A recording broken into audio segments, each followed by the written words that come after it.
اچھا، اور اعجاز صاحب یہ تو سمجھائیے گا، اس پہ تھوڑی سی بات آپ نے کی بھی ہے، یعنی وہی مودی جو کہ پاکستان میں اس وقت کے وزیر اعظم نواز شریف صاحب تھے اور وہ گھر تک چل کر آتا ہے، تو یعنی اس کو پاکستان میں اس اینگل سے لیا گیا کہ یار آپ کیا why are you being so kind to ham.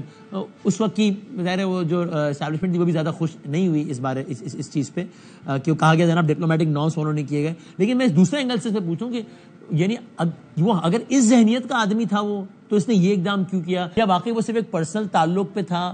یعنی from that Modi to this Modi یہ کیا ہے؟ ذرا یہ دونوں آپٹکس تو میں سمجھائیں کہ ایک طرف وہ مودی ہے جس کو ہر بس موقع چاہیے رگڑنے کا تاکہ اپنی ڈومیسٹک کنزمپشن میں اچھا ہو، وہی جو ہے وہ اس کے گھر تک آ رہا ہے پاکستان کے وزیر اعظم. یہ کیا ہے؟ یہ آپ اس وقت سیکرٹری خارجہ تھے، آپ ذرا سمجھائیں. میں نے ایک بار جو اس وقت ہندوستان کے سفیر تھے یہاں پہ، تو میں نے حال ہی میں کہیں باہر ملاقات ہوئی تو میں نے ان سے پوچھا کہ یہ مودی صاحب کیا کر رہے ہیں؟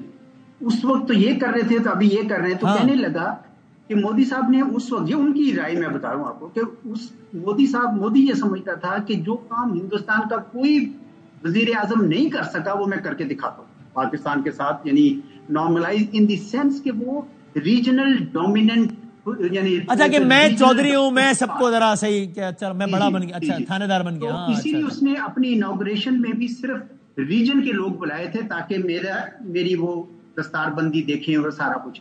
تو ان کا اس وقت یہ تھا.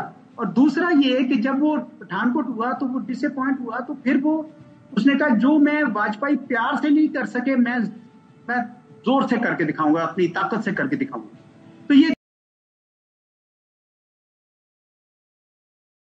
دوسرے راستے پہ، دوسری ایکسٹریم پہ چلا گیا اور وہ بالکل ہی بیک فائر ہو گیا.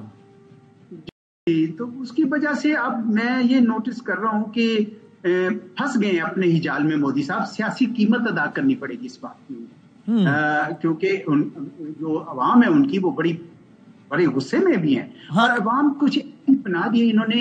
مسلمان کو کوئی اسپوکس پرسن تھی کرنل کے کیا تھا اس تک کے پیچھے پڑ گئے.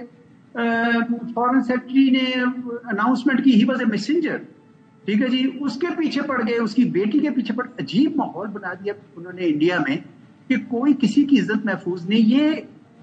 یہ آر ایس ایس کراؤڈ جو ہے یہ ہندوستان کو لے ڈوبے گا کسی دن. یعنی وہی بات جو آگ لگائی تھی دوسروں کو جلانے کے لیے، وہ اب اس کی تپش خود محسوس کر رہے ہیں. جو گڑھا کھودا تھا دوسروں گرانے کے لیے اب اس کے قریب آ گئے گرنے کے. ایسے ہی ہے نا؟ جی بالکل ایسے ہی ہے. بالکل آپ نے صحیح کہا کہ اپنی ہی آگ کی وجہ سے.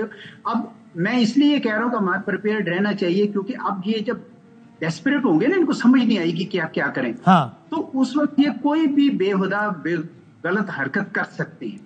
تو اس وجہ سے ہمیں ابھی تیاری رکھنی چاہیے، کیونکہ یہ آپ نے اس کی تقریر بھی سنی تھی نا، تقریر جو ہے اس میں یہ اس طرح کا بہادر بن رہا تھا جیسے مطلب اس نے سارا کچھ ٹھیک کیا اور ٹرمپ کے اور روبیو کے ٹویٹس کا ذکر ہی نہیں کیا. بہت شکریہ سر.